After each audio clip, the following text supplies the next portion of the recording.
In 2026, a night security guard named Faisal was assigned to watch over an almost forgotten office building on the outskirts of the city.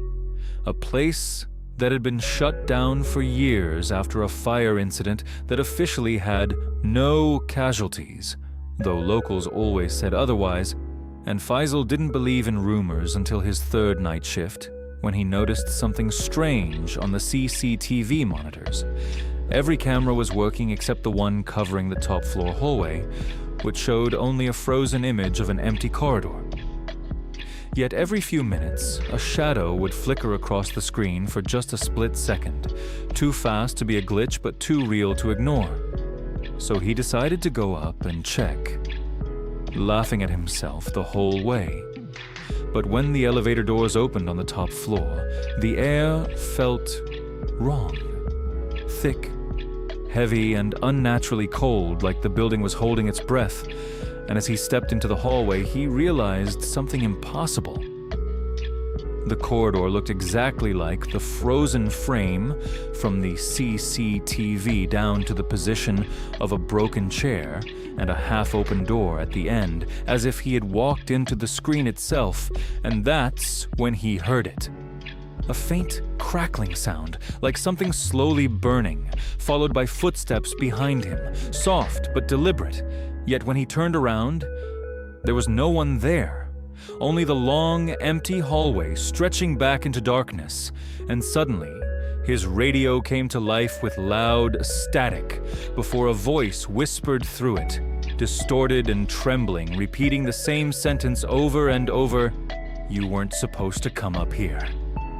And before he could react, the half-open door at the end slammed shut with a force that echoed through the entire floor, making him jump, and against every instinct telling him to leave, he found himself walking toward it as if something was pulling him closer, step by step, until he stood right in front of the door, his hand shaking as he reached for the handle, and the moment he touched it, the burning smell grew stronger, filling his lungs, and in that instant, the door creaked open by itself, revealing not an office room, but a charred black space.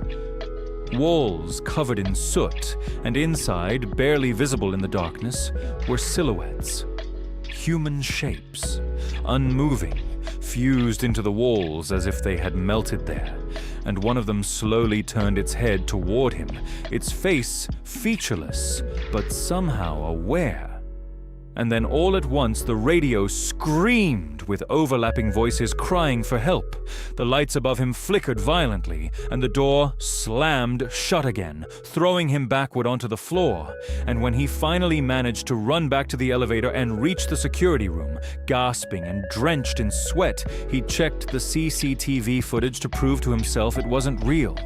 But what he saw made it worse because the top floor camera had recorded everything. Except him. The hallway appeared empty the entire time, yet the door at the end could clearly be seen opening and closing on its own. And just before the footage cut off, something appeared, standing right in front of the camera, staring directly into it. A dark, burned figure whose head slowly tilted as if studying whoever was watching.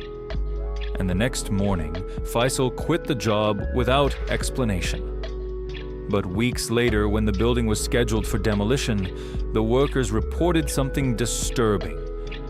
The top floor didn't match the building's blueprints at all, and behind a sealed wall at the end of the hallway, they discovered a hidden room completely destroyed by fire, with shapes on the walls that looked disturbingly like people trying to escape.